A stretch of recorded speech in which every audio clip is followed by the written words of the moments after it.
158th episode of Absolute AppSec.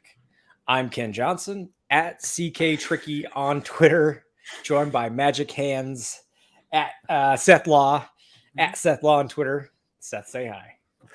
Hey, everybody. Welcome back to another episode. Happy to be here. We've got a few things to talk about today.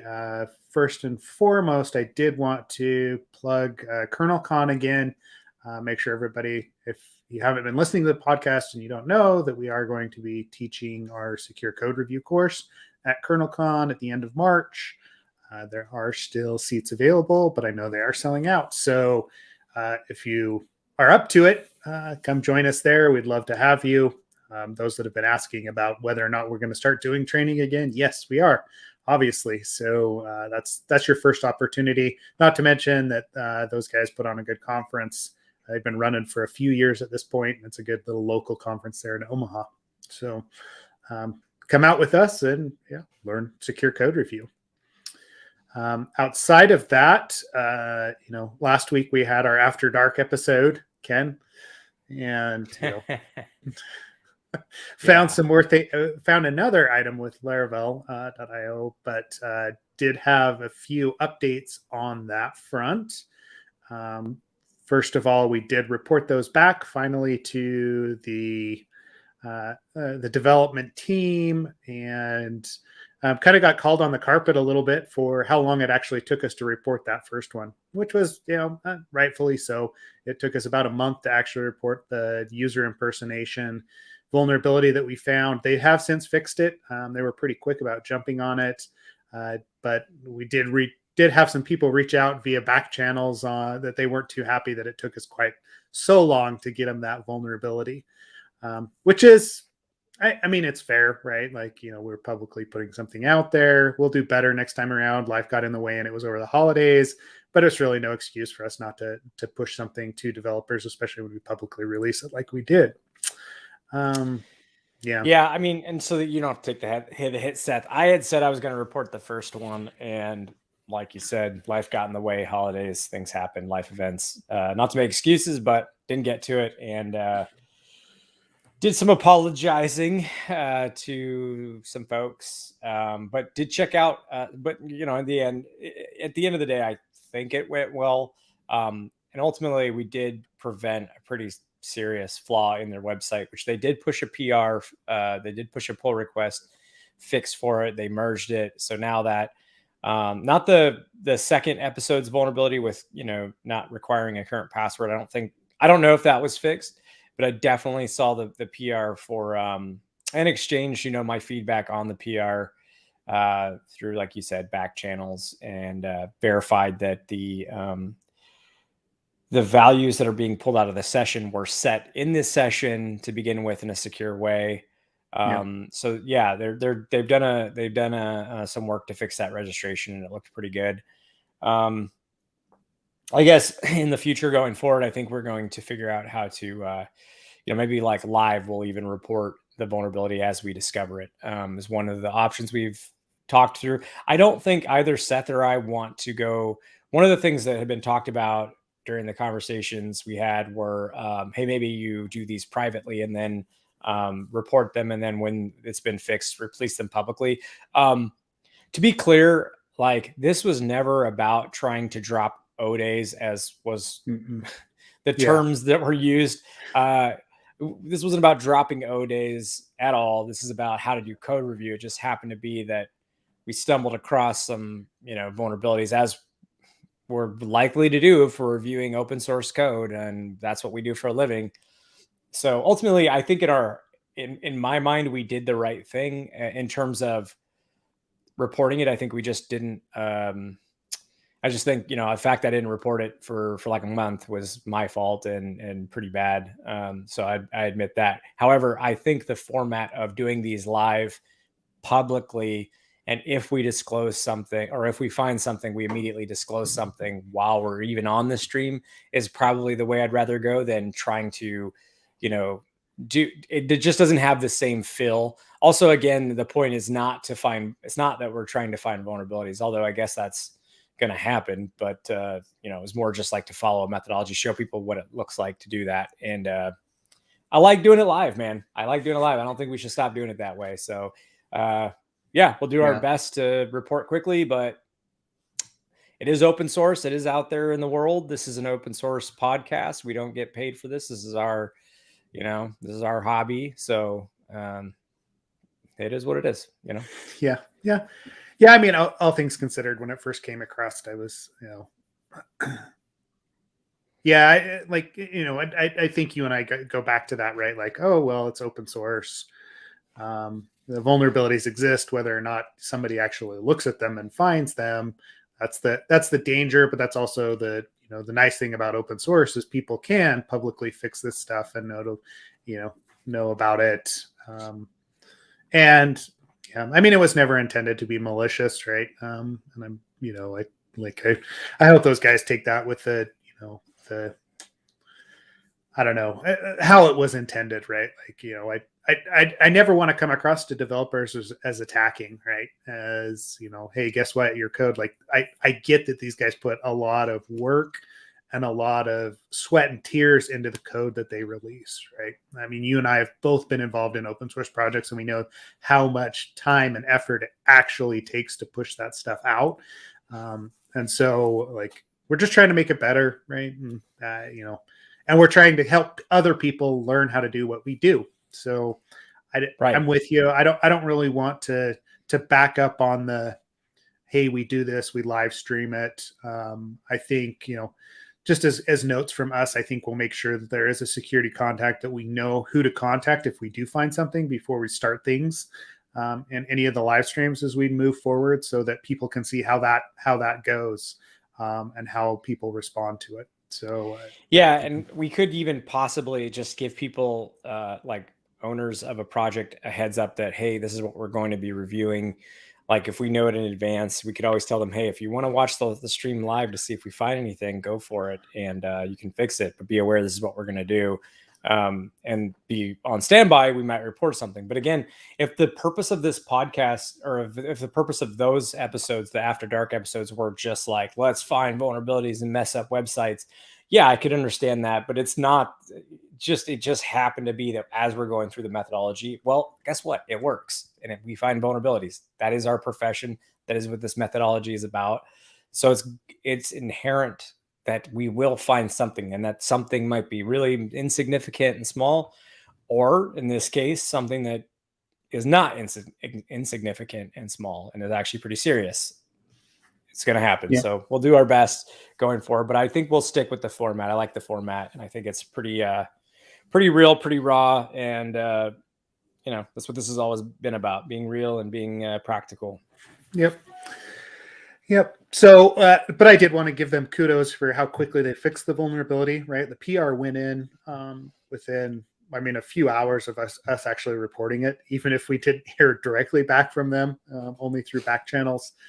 They did a good job of, eliminating the vulnerability, and it no longer exists. Okay, that did bother me, actually, is that I found out from everybody but the actual people we reached out to that they were upset. And that probably is the thing that did, the one thing that kind of out of this did annoy me was probably that the most. I wish the people had reached out so we could have a conversation. But in any case, we had the conversations without them.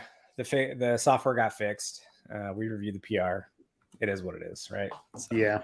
Yep. So, we'll let everybody know when we're doing another After Dark episode. We'll decide if we want to keep going on the same code base, if we pick something new. But as always, jump into the Slack channel. Let us know if there's a project that is near and dear to your heart that you would like us to look at. And like Ken's saying, we don't always find things when we do source code review, right? Like professionally, yeah, there are those apps that we find hundreds of things, and then there's those apps where we'll find like one small misconfiguration, and it's about the process. It's about learning how to do what we do and knowing that we've actually done our due diligence. So I'll say this, after having reviewed the Laravel framework a bit more, if I wrote PHP, I'd probably use this framework. So for what it's worth. Because what we found, for those who hadn't seen the After Dark episodes, that wasn't like something inherent to the framework. It was just their website, which is built on the framework, their community website. It's built on the framework. And in the community website, there were, vulnerabilities written there, but it wasn't in the framework itself. So, but also just like the framework, the way it's structured reminds me very much of Ruby on Rails, but just for PHP. And I feel like we've talked about that quite a bit, but whenever you have an opinionated framework where things are kind of structured in a specific way, it's usually easier to like write tooling to find things, because where things are going, like literally the source to sync flow, where configuration files are going to be. It makes it much easier when it's pretty uniform, which you only really get those things from an opinionated framework, which is what Laravel is. So to their credit, pretty cool. Yeah, it seems to do pretty well. It makes me wonder if somebody's actually started to build a Brakeman style scanner for Laravel. And I mean, you and I, neither of us claim to be PHP experts, right? Like the last time I coded PHP professionally was a long time ago, but I have seen a fair bit of PHP code and crappy PHP code over the course of the last 15 plus years. So it's nice to see that it has come a long way, right? The only time I've professionally coded PHP is when I'm writing web shells. That counts, right? CMD PHP open. I can't remember what's the command. That's about the only time that I literally have ever written PHP and gotten paid to do it.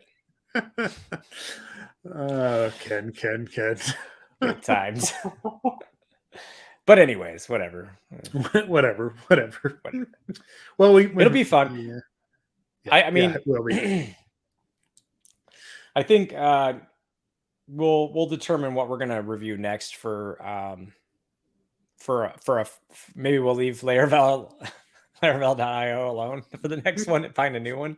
So if anybody has any ideas for things they'd like to see reviewed, and just to cover the guidelines, if you'd like to see something reviewed, do not submit us code that is from your from a private location for something that is used to make money professionally or is sensitive in any way. Just give us a public repo of a public resource, preferably a web app, and we'll do that. I did want to mention, since you just put that KernelCon link in, Seth, that CactusCon is in the first week of February. Heads up, you do need to be vaccinated to attend that conference. So that's just a requirement, I guess, they put in. So just be aware that if you are going to do that, that you will be required to have that if you want to attend in person. Otherwise, virtual options are there. They're doing a mixed virtual and in-person conference. But yeah, that's like February 4th and 5th, I think, maybe. Yeah, it's a couple weeks away, right? That's pretty quick here. Yeah. Yep.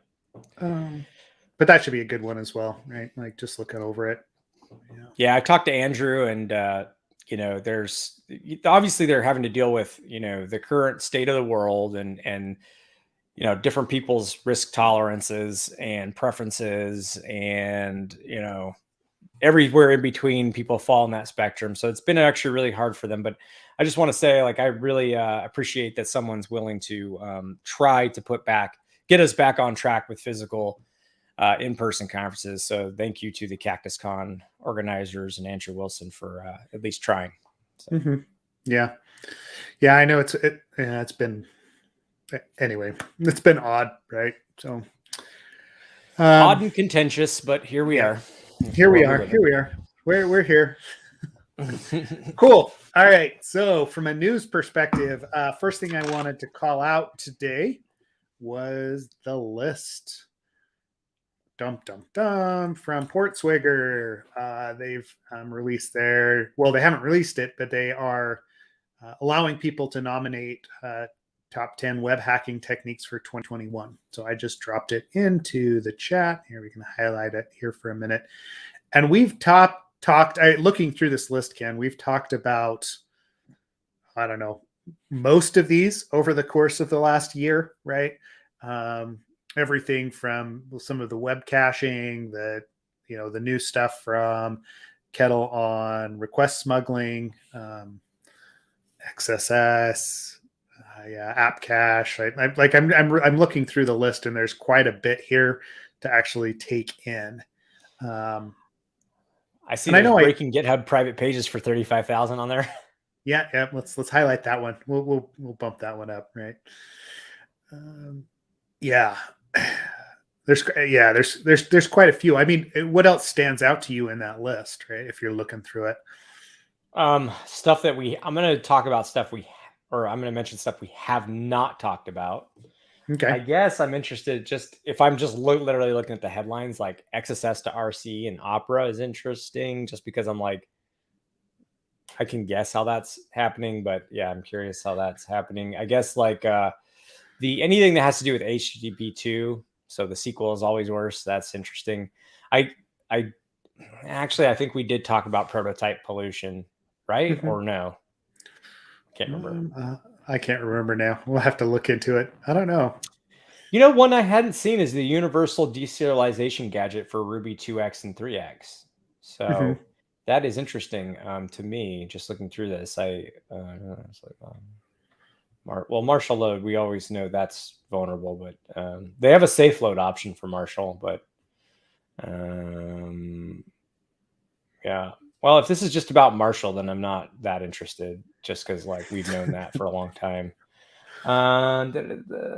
Just quick skim, goes into great detail. Since the channel, blah blah blah. There are a few. They're using deprecated instance variable proxy. You know what? We did actually talk about this. I think we have. Man, we've done so much. Gosh, we've just covered so many things and had so much content. It's hard to remember. I love my little humble brag there, but yeah. We're just so great, man. We just done it all. Talked about it all. Yeah, no, but we have talked about so many things. It's hard to remember sometimes what we talked about. Yeah. No, it is. I find I have to go dig back through the episodes to see. I remember having a discussion or reading that article at some point, and then I have to go back and listen to remember what it was we actually said. What was our opinions back then? Yeah, exactly. Yeah. My opinion, changed literally in 2 weeks. a month ago. Exactly. It could change day to day. Yeah, I don't know. All of this stuff is pretty interesting, I guess, but yeah, I don't know how I would actually vote on that list, to be honest with you, without going back through and reading. I mean, obviously, like this year, when I really think about 2021, and I know we kind of did, hey, what do we expect for 2022 last year or last episode, right? But we never really did a 2021 year in review, and that's where I'm kind of going with this. Is I know we've talked quite a bit in the last year about package managers, right? And the attacks that are going on there, the supply chain or software supply chain attacks that are happening via NPM and everything else. We talked a lot about request smuggling. We talked a lot about caching vulnerabilities, right? If I was to highlight kind of 3 main, I guess, vulnerability classes that popped up last year that that I can remember us spending a fair amount of time discussing, those would probably be the 3 that I would bring up, unless you've got something else. No. And I was looking at what I'm trying to say what the qualification for nomination should be, and it looks like it's a novel technique that can be reapplied. That's the caveat. So it can be reapplied to other systems. Now, I think anything that's deserialization related, prototype pollution, those are pretty generic things that can be reapplied. Any maybe bypassing 2FA using an OpenID misconfiguration. My guess is maybe there's a bypass for other 2FA systems or a bypass that can be reapplied. It's just a guess. Caching, anything caching related is probably going to be something that can be reused. But a lot of the Opera stuff, I would say I wouldn't, although it's interesting for me to read on, probably not, a lot of it's like RC or local file traversal or something like that. And it's kind of like, okay, well, that's Opera. And, what It's not there's like 3 Opera things on here, so it's like I'm not super interested about in how that would apply to other browsers, I guess. I guess fuzzing for XSS is I guess if I cared more about XSS, I would probably be more into it. I don't know, man. I think like if it's probably something to do with HTTP protocols, something that's like a serialization issue, anything that's like just reusable, essentially. Yeah. Well, and that's yeah. Yeah. No, I mean, there's a couple things here around like basically supply chain kind of stuff, like the RC and homebrew by compromising the official cask repository. Anything that's in a supply chain attack, I would say anything that like falls under supply chain attack is probably a good nomination, because that's, I mean, like we gave our predictions for this year and we expect to see more supply chain attacks. So yeah, it'd be weird if we didn't mention it. Yeah. Yep.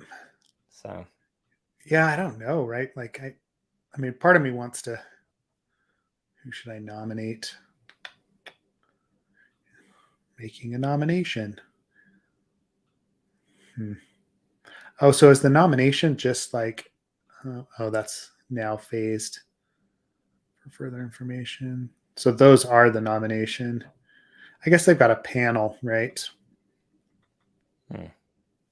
Launch community vote. Oh, so that should be launched here, right? Like the community vote, if you want to vote. Right. Don't collect email addresses, Portswigger on Twitter. So follow Portswigger Res or research on Twitter if you want to actually be able to vote on, the ones that you consider to be the top 10. I think that's where they're going with that. Yeah, there's a lot there. Like I'm overwhelmed a little bit looking through the list on, what we should talk about. But yeah, where do you want to go with that? Prototype pollution. I got completely distracted as you were talking. Looking at those articles, Ken. Sorry about that.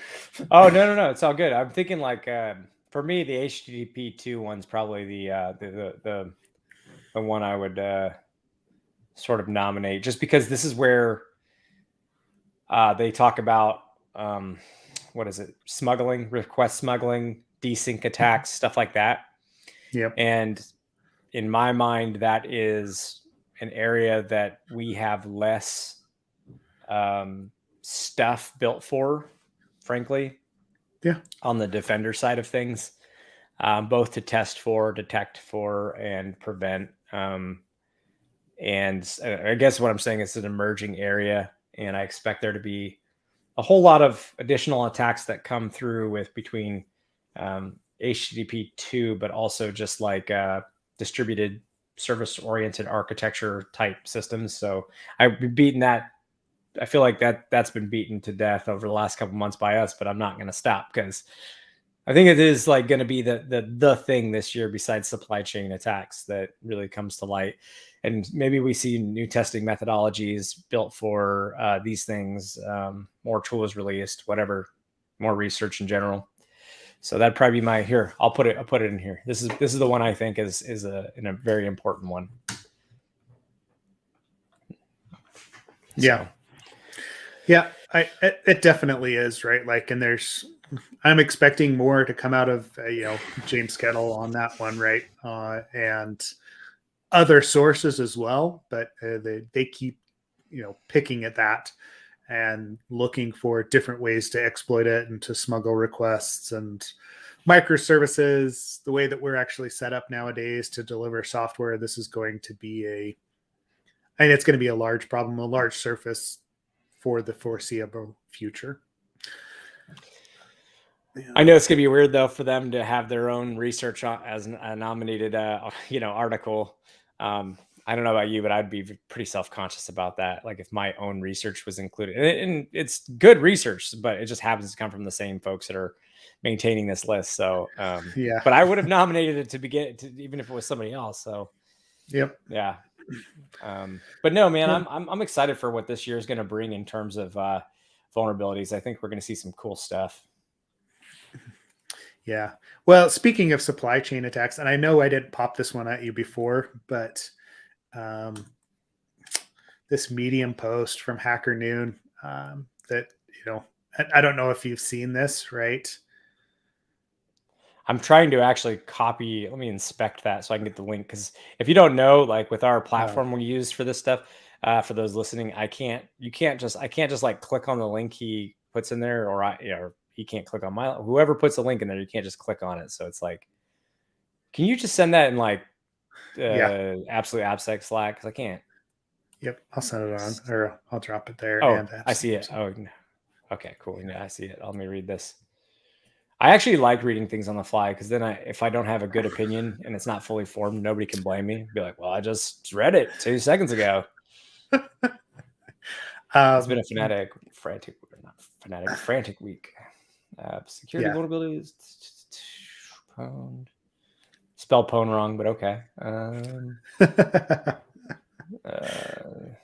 Page has form element, card number, that's when blurs, meant, and And of course, remember this code has this checker and check pretty much yeah, XSS.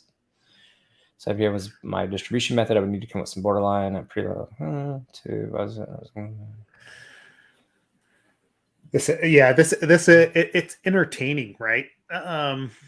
Because settles on npm as a distribution method. Writes a package that basically just changes the color of your console output, right? Right.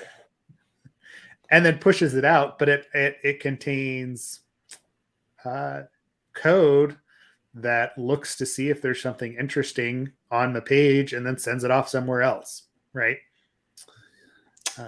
So is it looking for forms like HTML on the page that has like credit card number or something interesting, and then it contains, if the page contains words like credit card, checkout, login, password, element matches, card number, password, whatever, right? Takes all the data from those form fields and posts them up to sends it off to legit-analytics.com, right? They did make a pretty wild assumption here, which is that since they're trying to bypass CSP, like for sites that have CSP enabled, and then it wouldn't make it possible to exfiltrate easily the contents of a form element.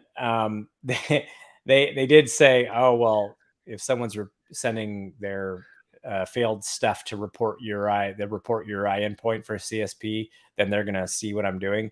Fair point, except for in practical world. And I know we're going to have Neil Metatal on next week.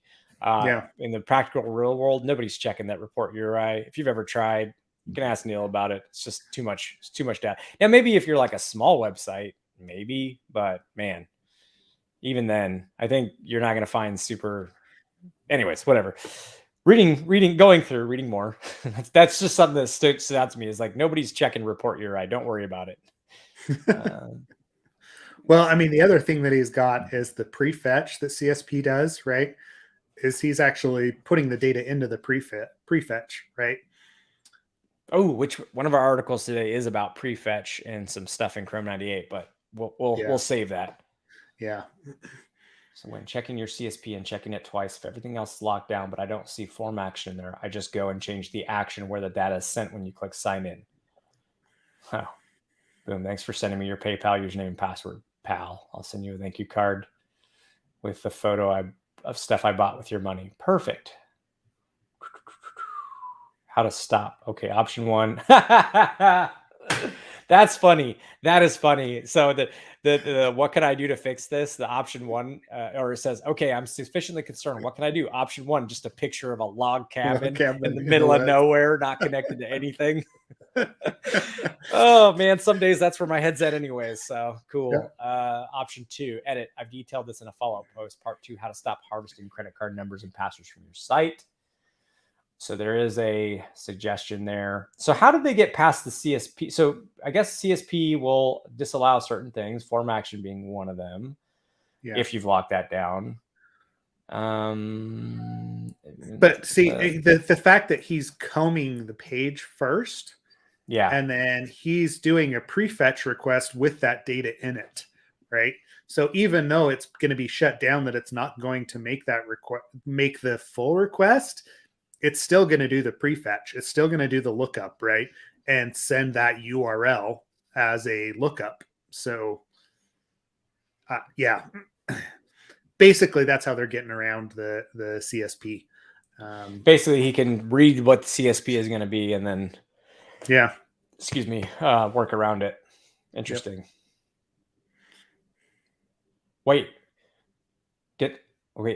Wait, hold on. Am I reading this right? It says, using this method, I took over Trump's Twitter account and started sending out all sorts of weird shit, and yet no one has noticed. What? Yeah, is that real? I don't know, man. Yeah. Who is this? David Gilbertson. Oh, a serious note, right? Down at the bottom. This post is entirely fictional, but altogether plausible. Oh, okay. Because I'm like, what? That can't be real. Yeah, at that point, I'm sort of like, when I read that, I was like, wait, something doesn't feel right. Wait a second. And I never got down that far, right? I'm with you. So, woohoo. I know that sometimes my relentless sarcasm can be difficult to unravel. Okay. All right. There's no shortage of smart and nasty people out there. Okay. So it's a hypothetical post. All right, cool. So that's, but I mean, to be fair, technically it doesn't seem like, no, well, and that's just it, right? Like I think that's why he put it together, because each of those different steps, I can see that happening, right? Like it's, for the last 5 years, you create a little package. I mean, look at what's happened in the past week with Faker and whatever those two packages were, right? Like Faker and Color, Faker JS and Color JS, I think. Yep. Yeah. And I mean, we've always talked about that rimraw fall package that was in NPM years ago, that actually did the RM minus RF on your package. By the way, I'm glad you brought that up, because when we originally were talking about Color JS and Faker, I did not know that the person who wrote that code that like was kind of a middle finger to corporations and all that. I didn't realize like they had a history that was documented of like mental health issues and like had tried to make a bomb or something like that, according to that news page. So I didn't know all that. So when we were talking about it, I was thinking it in the lens of, this is somebody who's just taking like a hard, I didn't know all that. So for whatever it's worth, now I know that. And so the context is really different. It's really, at that point, it's probably just a lone person. I don't expect this to be a trend. At the time, I think why I say that is because at the time we were talking about like, is this going to become a trend? Like, I hope not. But now knowing it's like kind of like an isolated, this person had like kind of a moment. Yeah, it isn't as serious as, you know what I mean? It's not I don't predict it to be something that's going to become like a trend. That's what I'm trying to say. Yeah, well, I don't necessarily think it. Well, yeah, well,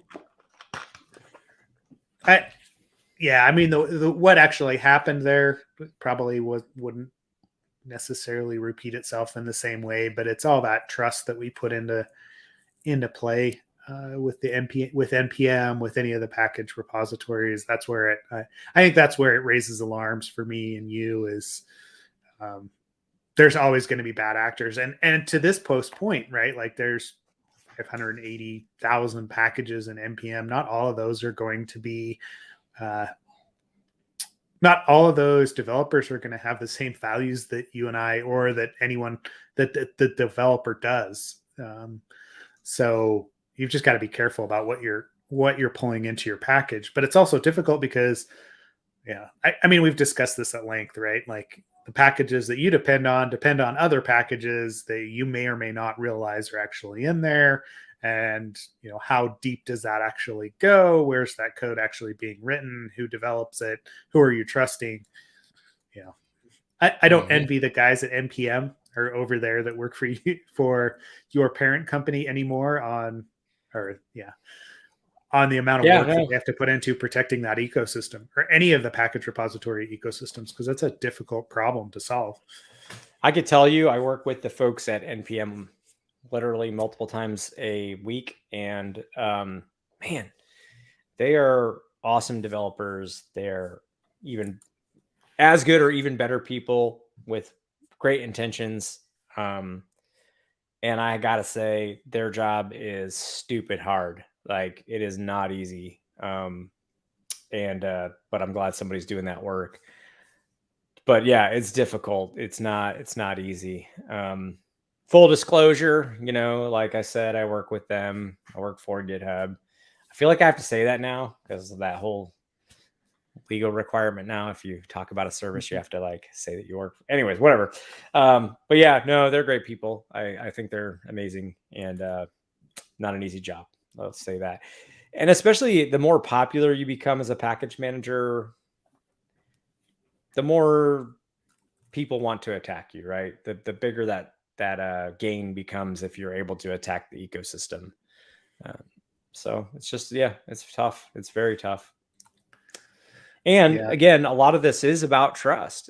I mean, there's so many signals to sort of that you can use to determine trust, but at the end of the day, you still have to trust someone.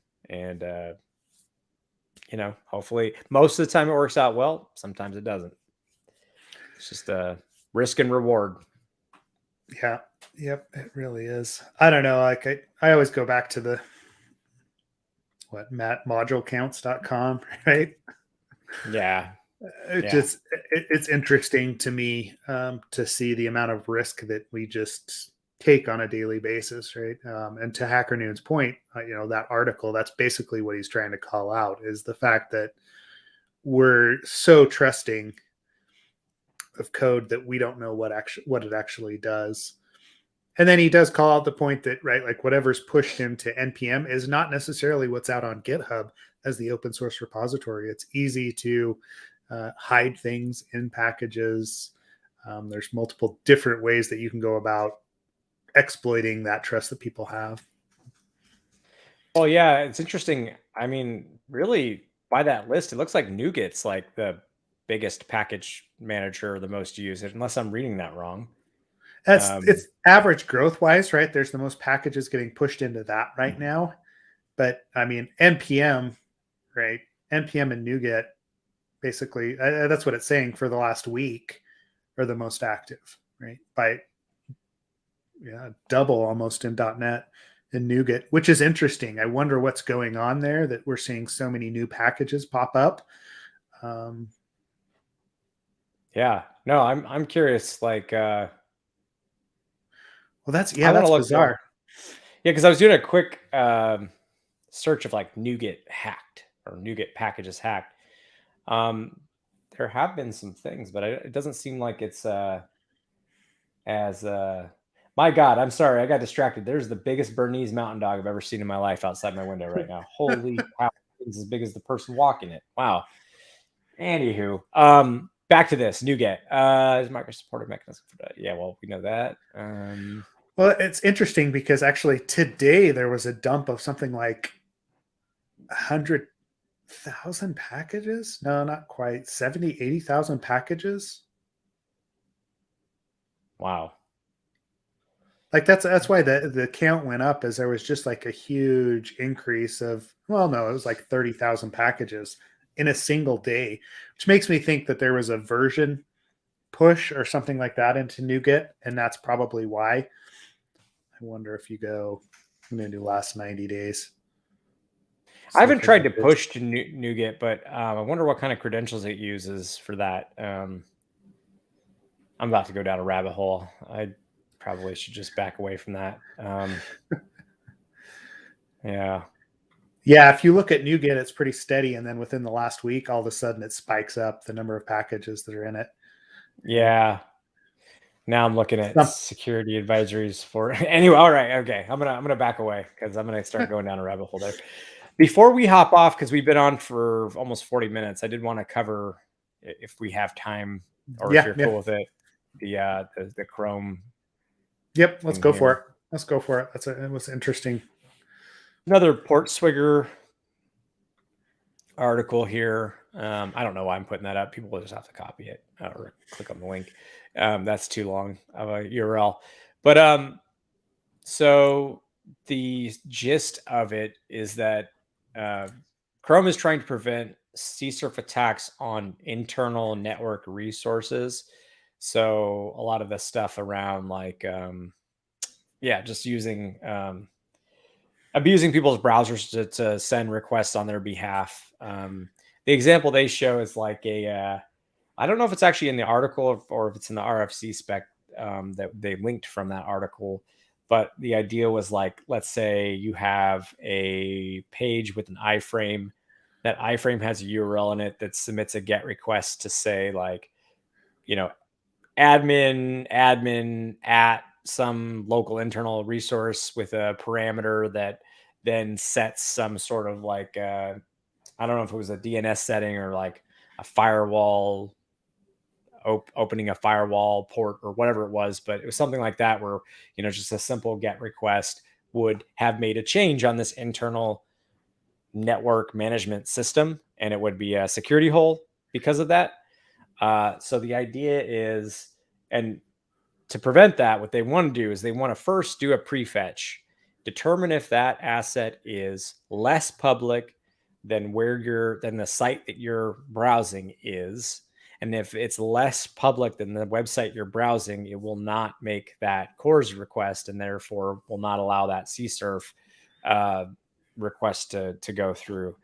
That's the basic gist of it. Sorry, they use the CORS pre-flight check to prevent the CSRF request. So then the question becomes like, well, how do you know because I was curious. I was like, well, how are they determining a private network? Basically anything that has a private address space when it's resolved. So they do like the whole DNS lookup, see if it's a private network. If it's a private network, but like I said, you're browsing a public network space, then it's not going to allow those requests on through. So what are your thoughts on that, Seth? What do you think of that? Does that raise any spidey senses, or do you feel like that's a pretty good control? What are your thoughts? Yeah, in general terms, and I'm just reading this too, right? Like I haven't been through this article, so my general thoughts initially, exactly what you were saying, like how do you determine what that is? There's still obviously going to be issues with DNS confusion, right? If there could be, some way to actually insert something in there. I'm wondering how Chrome's going to interpret that access control allow private network, right? Like if the site itself doesn't have that, it looks like it's defaulting to false, which is what you would want to see.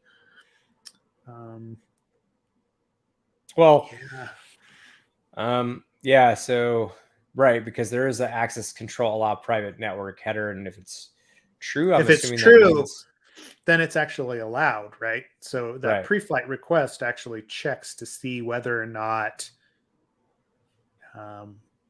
that's going to allow that request to go through.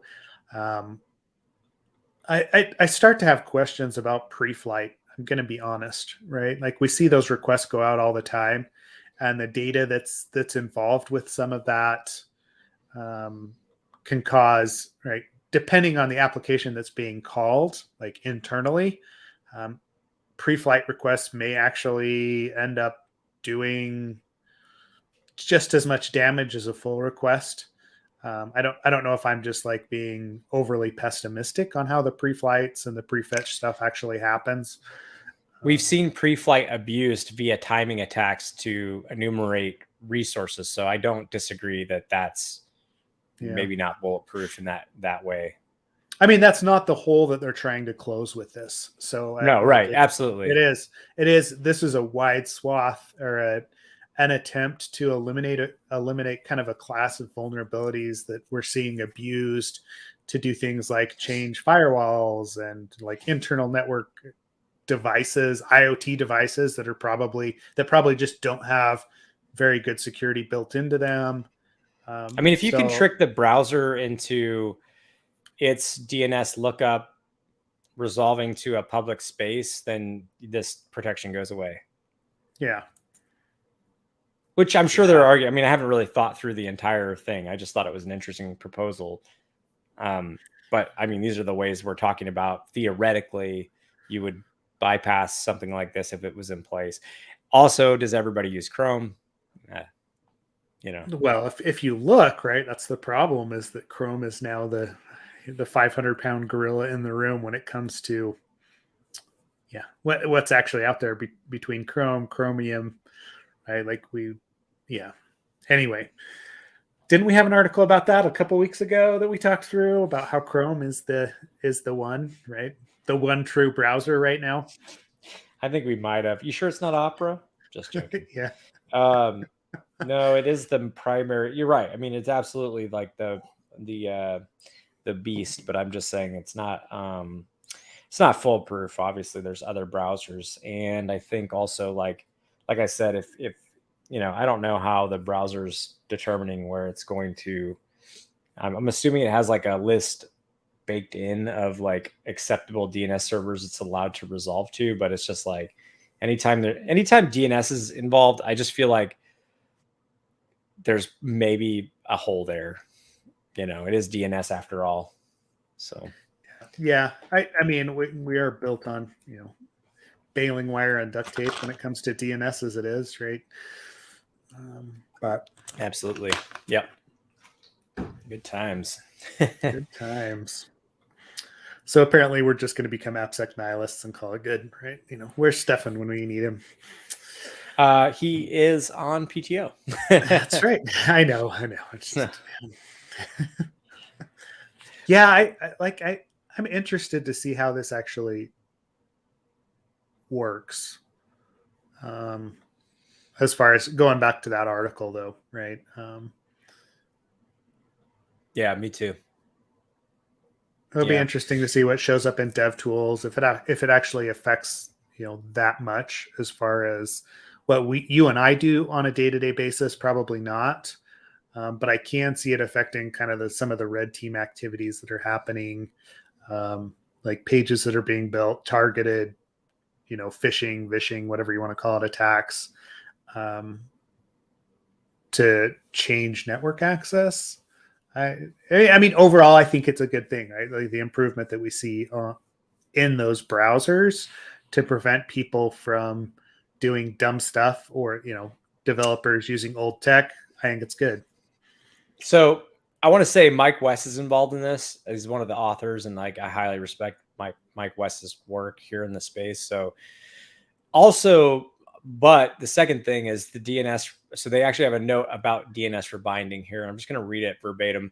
The mitigation described here operates upon the IP address which the user agent actually connects to when loading our particular resource. This check must be performed for each new connection made, as DNS rebinding attacks may otherwise trick the user agent into revealing information it shouldn't.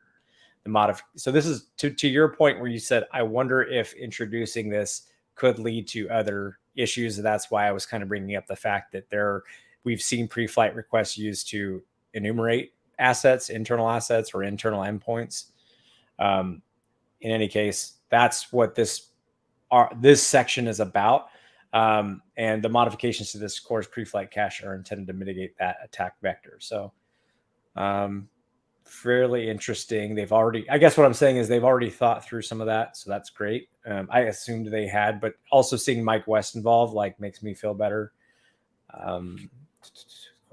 Note, mixed content does not prevent secure context from fetching resources from origins whose host is local host or an IP address in the local host basically ranges. See also the addition. I wonder also forget that. That would work. Yeah, I don't know. This is a hard one to unpack. It is a pretty substantial change.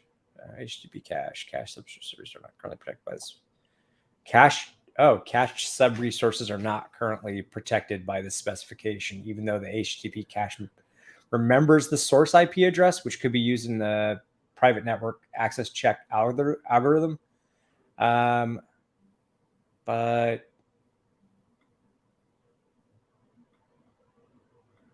so cached sub-resources, maybe not so much.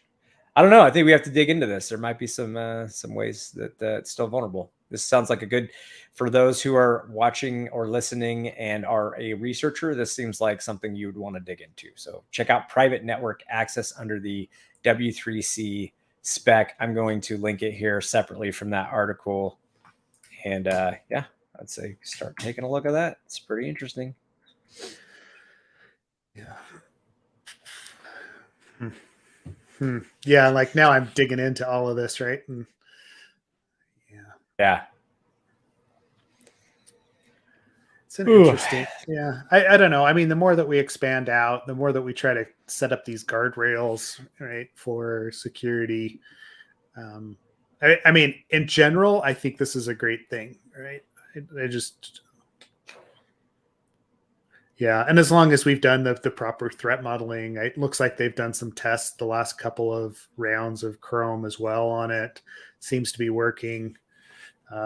I don't, like most developers probably aren't going to ever see this, right? I mean, they're never going to run into this because it does have a very limited, or it has a very specific attack pattern that it's going after. Yeah, and also like this, you do have to put this on your website, right? As an admin. Or as a developer, you do have to actually include this in your. So I'm wondering if there's going to be a plan to maybe then inside of like, say, like a secure headers style library or baked into frameworks, if this is going to be a default header that they just include so that it's just on by default.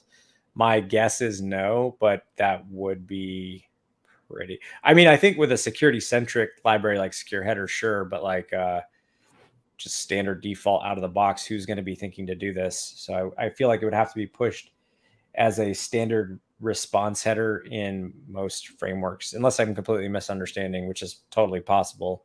Spent all 5 minutes on this article, but maybe 10 minutes. But yeah, I think that's what it defaults to closed, right? So basically, if you don't include that header, then that public site will not be able to make that request, which is what you would what you want to see. Right? I see. So you have to declare the false in order. So you'd actually, it's the opposite way I'm thinking. And by default, it's true by the browser, and then unless it sees that header with a false, then it will allow it through. But otherwise, it's going to assume that you meant to put that header, in the on your site. The true, I guess. Is that what you're saying? I don't know. No, I think it's opposite, right? Like I think if the header's not included, it won't allow access, right? So right, if the header is there and includes the true tag, then it does allow that access. That's sorry, I meant true, not false. Yeah, my God. Yeah. Yep. Sorry, little brain fog today. Nope, you're fine. That is definitely what it feels like, right? Yeah. Mm-hmm. Cool. I mean, it's improvement, right? Like, and yeah, we'll see how it actually comes about in reality here in probably the next couple of weeks, because it looks like it's pushing out. Whether or not we dig into it will be a different question. But if somebody wants to do some research on it and present it to us, that'd be great, right? Yeah, absolutely. Yeah, actually, you know what? I have a couple folks that I'm supposed to set up. I have 3 different, 4 technically, but anyways, I'm going to add to this list that's right in front of me, Mike West. So, because I actually would love to get Mike West on here and ask about a couple specs and just, in general, introduce Mike West to the broader public. I don't feel like, I feel like usually these days, like bug bounty people, researchers with hacking techniques, those are the folks that you see discussed more widely. And I feel like people need to be a little bit more, or made a little bit more aware of folks like Mike West, who does incredible work behind the scenes to help keep you safe. So more defender sort of love there. Yeah. That's what I'm saying. Definitely. Cool. Let's see. Yeah, we're pushing it up on time today, Ken, but Sweet. so I don't know if we want to dig into anything else. I think anything else we pull up is going to take us more than a few minutes to get into. Yeah. So I guess just as a reminder, we just tell people what's going on next week with Neil, and then just like where we'll be and stuff like that. Yeah. Yep. Let's go for it.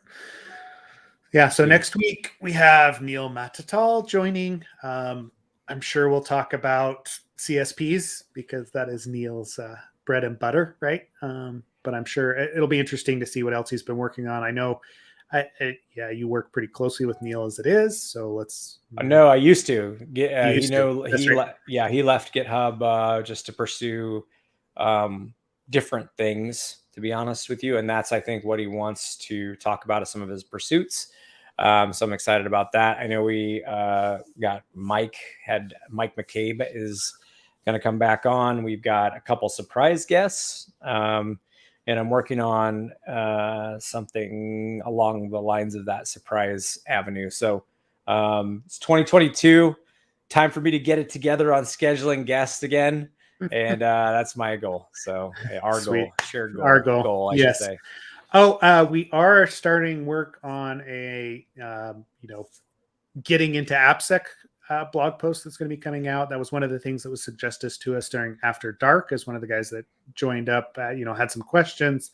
So we're going to be pushing out that, trying to actually refocus on putting some content out on the website that's not necessarily related specifically to the podcast, but it's just application security related. So watch for some of that as we get some of those posts together. We'll start promoting them outside, like on the podcast, obviously, but outside of it as well. If you want to get involved in any of that, join the Slack channel and start. Let us know, right? We'd love to have more people involved. Absolutely. Yep. Cool. And also we'll schedule another After Dark episode because those are very super fun. I would love to continue down the Laravel.io route. I do feel like maybe that is unfortunately not a good idea. So we'll probably have to choose something else. So again, if you email us with ideas for things you'd like us to talk about, not just during After Dark episodes, let me split this out. Email us at info@absoluteappsec.com. Again, info@absoluteappsec.com. If you would like to do one of two things. One is to suggest a topic or a speaker that you'd like us to either talk about or have on the podcast. The second is if you have an idea for open source software you'd like reviewed live on our third episode of After Dark, we will take those suggestions and take a look at whatever's suggested and pick from that lot. If we don't get any suggestions, we'll just figure out something ourselves, I'm sure. But we prefer people give it to us so that we can just sort of go blind into something and show how the framework or the methodology we use works. Yep. Cool. All right. Well, then, everyone, we will talk to you all next week at the very latest. And happy hacking, I guess, right? If that's what you're doing, or happy defending, happy whatever, right? Have a good week, everybody.